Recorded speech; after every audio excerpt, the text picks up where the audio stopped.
ជំរាបសួរបងប្អូនថ្ងៃនេះនាងខ្ញុំសូមបង្ហាញពីវិធីធ្វើទឹកស៊ុប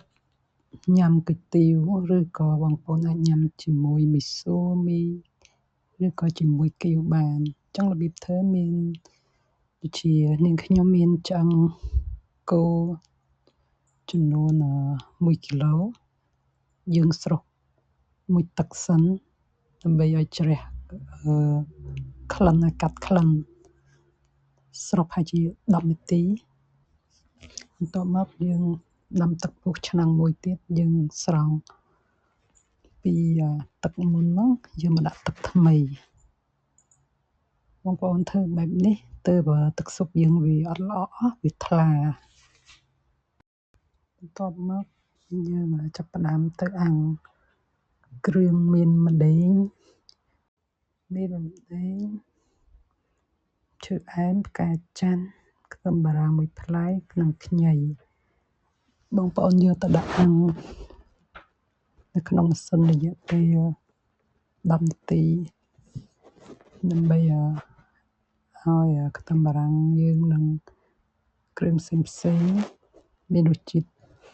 ដាក់ចូលទឹកស៊ុបទៅមានរសជាតិឈ្ងុយឆ្ងាញ់តបមកខ្ញុំចាប់ផ្ដើមហាន់ស្លឹកខ្ទឹមនេះបងប្អូនទិញស្លឹកខ្ទឹមគេហៅខ្ទឹមខ្យល់ឬក៏ស្លឹកខ្ទឹមយើងធម្មតាក៏បានយើងចងវាបែបនេះដើម្បីដាក់ចូលឆ្នាំងទៅកុំឲ្យវារាយប៉ាយពេញនៅក្នុងឆ្នាំងណាពេលដែលយើងចង់ស្រង់វាចេញវាចងប៉ោបចឹងទៅវាអត់ងាយរបូតចេញពីគ្នាចឹងយើងយកទៅបង់ក្នុងទឹកស៊ុបរបស់យើងដែលយើងបានដាក់ចង់ចូលមុនហ្នឹងនៅពេលដែលទឹកពុះហ្នឹងហើយយើងដាក់មួយដុំបញ្ចូលទៅឥឡូវយើងមកមើលបន្លែដែលត្រូវបង់ទឹកស៊ុបមានការ៉ុតនិងឆៃថាវខ្ញុំប្រើឆៃថាវមួយមើមធំនិងការ៉ុតមួយមើមធំដាក់ចូលទៅក្នុងឆ្នាំងស៊ុបយើងដើម្បីឲ្យទឹកស៊ុបយើងចេញជាតិពីបន្លែ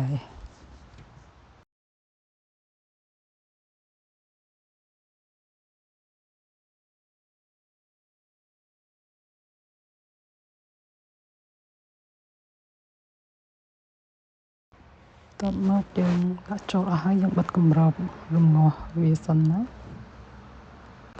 ហើយយើងមកមើលគ្រឿងដែលយើងបានដាក់អាំងឃើញថាប៉ុណ្ណឹងបានហើយក៏យើងអាចយកទៅដាក់នៅក្នុងទឹកស៊ុបយើងបានយើងអាំងតតែវាឡើងក្រៀមក្រហមប៉ុណ្ណេះអាចយកបានអញ្ចឹងយើងមកមើលគ្រឿងផ្សំរបស់យើងដែលត្រូវដាក់នៅក្នុងទឹកស៊ុបមានដូចជាអំបិលចំនួន1ស្លាបព្រាបាយកន្លះស្ករសចំនួន4ស្លាបព្រាបាយ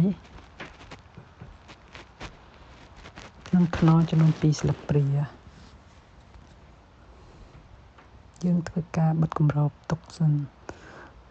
ឡូវយើងចាប់ផ្ដើមយកគ្រឿងស្ងួតយើងដែលបានដាក់ដុតហ្នឹងយកទៅដាក់ក្នុងទឹកស៊ុបរបស់យើងបន្តទៀតចឹងយើងចាប់ផ្ដើមមើលទឹកស៊ុបរបស់យើងឃើញថា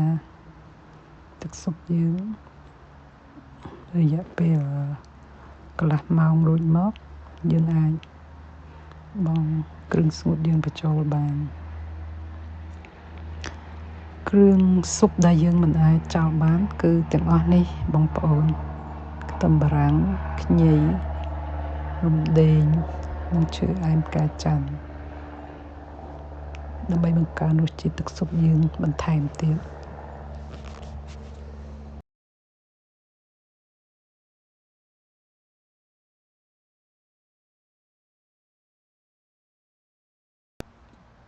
ចឹងយើងមកមើលទឹកស៊ុបយើងបងប្អូនដុសពពុះដែលឡើងចេញនៅក្នុងទឹកស៊ុបយើងហ្នឹងយើងដុសវាចេញទៅដើម្បីទឹកស៊ុបយើងកុំឲ្យល្អក់ឲ្យវាថ្លាស្អាតនេះគឺកំទេចពពុះដែលយើងបង់ឆ្អឹងចូលអញ្ចឹងវាចេញពីឆ្អឹងជ្រូកឆ្អឹងគោយើងធ្វើ ធ្វើការដួសឲ្យតទៅអស់ទៅ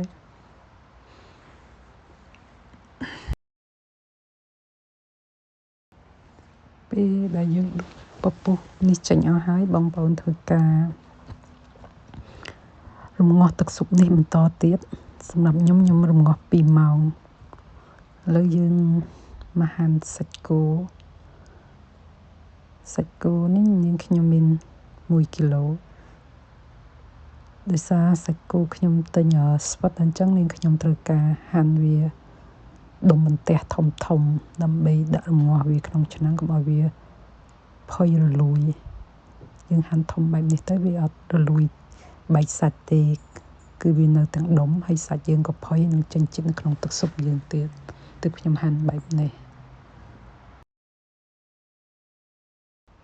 សាច់បានហាន់រួចហើយឥឡូវយើងមកមើលទឹកស៊ុបរបស់យើងរយៈពេល2ម៉ោងរួចមក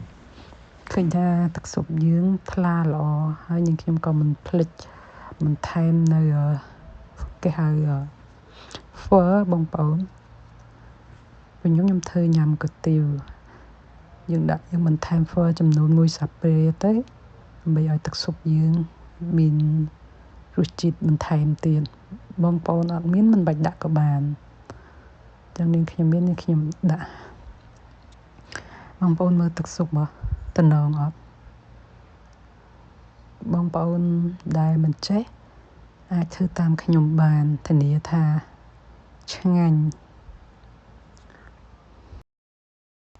អញ្ចឹងឥឡូវយើងចាប់ផ្ដើមបង់សាច់គោរបស់យើងចូលសំពោះសាច់គោនាងខ្ញុំស្វិតដល់អញ្ចឹងនាងខ្ញុំរំងាស់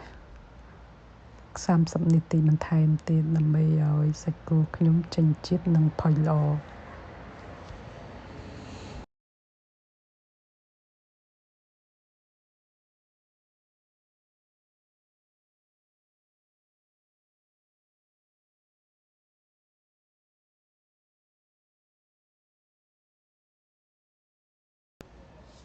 ចឹងយើងមកមើលទឹកស៊ុបយើងបន្ទាប់ពីរំងាស់សាច់គោ30នាទីគឺសភាពទឹកស៊ុបគុយទាវរបស់ខ្ញុំគឺមានសភាពបែបនេះបងប្អូនគឺសាច់ផុយល្អហើយចឹងយើងអាចញ៉ាំជាមួយគុយទាវបានមុខម្ហូបទឹកស៊ុបងាយបងប្អូនតានេះអាចធ្វើញ៉ាំបានហើយក៏សូមអរគុណបងប្អូនដែលបានទស្សនាវីដេអូការធ្វើស៊ុបឆ្អឹងគោរបស់នាងខ្ញុំពីដើមមកចប់សូមអរគុណបងប្អូន